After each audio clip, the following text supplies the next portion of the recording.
Assalamualaikum warahmatullahi wabarakatuh. Halo teman-teman semua. Ketemu lagi sama tim Story Asmara. Di channel Story Asmara, kita akan membahas seputar kisah asmara rumah tangga berdasarkan pengalaman orang terdekat kita. Pada video kali ini, kita akan menceritakan kisah seorang istri yang sulit menerima keberadaan ibu suaminya. Erik bersiap-siap untuk pergi. Di meja makan sudah ada istrinya, Anggi, yang sedang menyiapkan makanan untuknya. Sambil sarapan, Erik memberanikan diri untuk mengatakan sesuatu yang selama ini ia pendam. Ia meminta izin kepada Anggi untuk membiarkan ibunya tinggal bersama mereka. Suasana sarapan yang tadinya damai pun menjadi tegang. Anggi menghentikan suapannya. Ia berkata bahwa ia tidak setuju jika mertuanya itu ikut tinggal bersama mereka. Anggi pun meninggalkan meja makan tanpa menghabiskan makanannya di piring. Erik merasa kesal. Ia berteriak kepada Anggi dan mengatakan bahwa istrinya tersebut tidak punya hati nurani. Akibat perkataan Erik, mereka pun bertengkar. Erik merasa Anggi egois. Erik merasa sudah seharusnya ia sebagai seorang anak untuk mengurus ibunya yang sudah tua dan sering jatuh sakit. Apalagi ayahnya meninggalkan Erik saat ia masih duduk di bangku SMA. Sejak saat itu, ibunya lah yang berjuang sendiri untuk membesarkan Erik. Erik merasa bahwa ia harus membalas budi kebaikan ibunya. Begitu pula sebaliknya, Anggi merasa Erik egois. Padahal ia sudah mengizinkan Erik untuk pergi ke rumah ibunya dan merawatnya di sana. Menurutnya, Erik tidak mementingkan istri dan anaknya. Erik hanya mementingkan ibunya saja. Akhirnya, Anggi pun menyampaikan perasaannya dengan kesal. Ia berkata bahwa ia tidak suka jika Erik terus-terusan merawat ibunya. Erik menjadi lebih marah lagi. Ia mengatakan kalimat itu lagi, kalimat yang membuat mereka bertengkar barusan.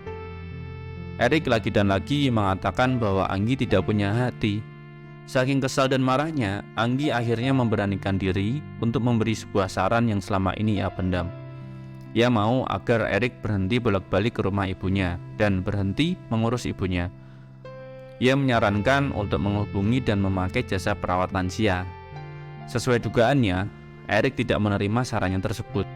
Erik mengatakan idenya tersebut gila dan tidak beradab. Erik pun akhirnya meninggalkan Anggi dan mengendarai mobil ke rumah ibunya. Di dalam mobil, Erik merasa menyesal. Ini semua terjadi karena dirinya kurang tegas. Awal-awal pernikahan, Anggi meminta Erik agar mereka tinggal berdua saja dan pisah dari ibunya Erik. Erik tidak setuju dan mencoba menjelaskan kepada Anggi bahwa ibunya bukanlah mertua jahat yang suka menindas mantu, seperti yang dialami beberapa orang. Namun, Anggi tetap mau pisah rumah karena merasa tidak nyaman untuk tinggal bersama ibunya Erik. Meski merasa berat, akhirnya Erik dan ibunya pun mencoba memahami perasaan Anggi.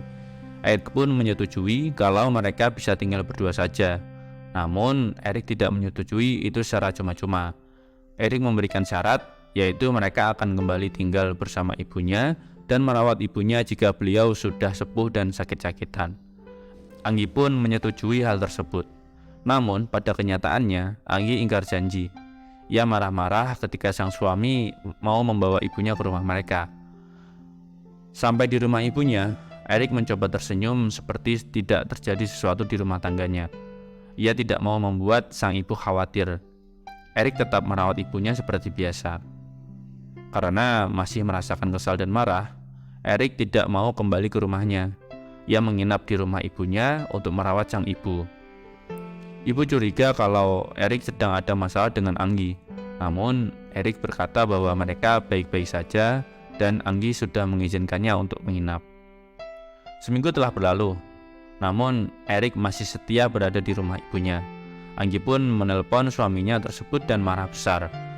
Ia mengancam bahwa dirinya juga akan kembali ke rumah orang tuanya jika Erik tidak pulang. Tidak lupa, ia juga memaki-maki Erik. Ia berkata bahwa Erik pengecut karena anak mereka masih membutuhkan sosok ayahnya, tetapi Erik pergi begitu saja. Ia berkata bahwa Erik tidak mempedulikan anak dan istrinya gara-gara sang ibu. Erik menggaruk kepalanya frustasi. Ia tidak tahu harus memilih siapa. Ia ingin sekali agar Anggi menurunkan sedikit egonya dan berdiskusi bersama. Namun, hal tersebut tidak akan terjadi. Mereka selalu terpacu emosi dan ribut jika membicarakan tentang sang ibu. Erik pun akhirnya pamit untuk pulang sebentar. Ia sadar bahwa ia juga memiliki anak yang butuh dirinya. Untuk sekarang, ia akan menjalankan hidupnya seperti biasa.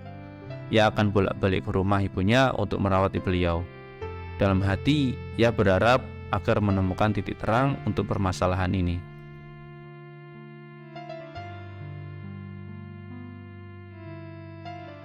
Buat para suami istri yang mungkin mengalami kasus seperti ini, ada sedikit saran dari tim Story Asmara.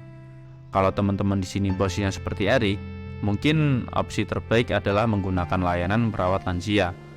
Perawatan dilakukan di rumah Erik, jadi Erik tetap bisa membantu merawat ibu dan Erik juga bisa mendampingi istri dan anak. Ini masalah miskomunikasi saja. Erik bisa berbicara pelan tanpa memojokkan Anggi.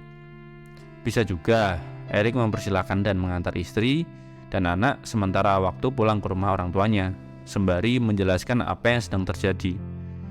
Setelah selesai, Erik bisa menyebut kembali istri dan anak. Buat teman-teman yang punya saran, silahkan menyampaikannya di kolom komentar ya. Saran ini jadi pembelajaran buat kita semua. Terima kasih sudah menonton, sampai jumpa di cerita berikutnya.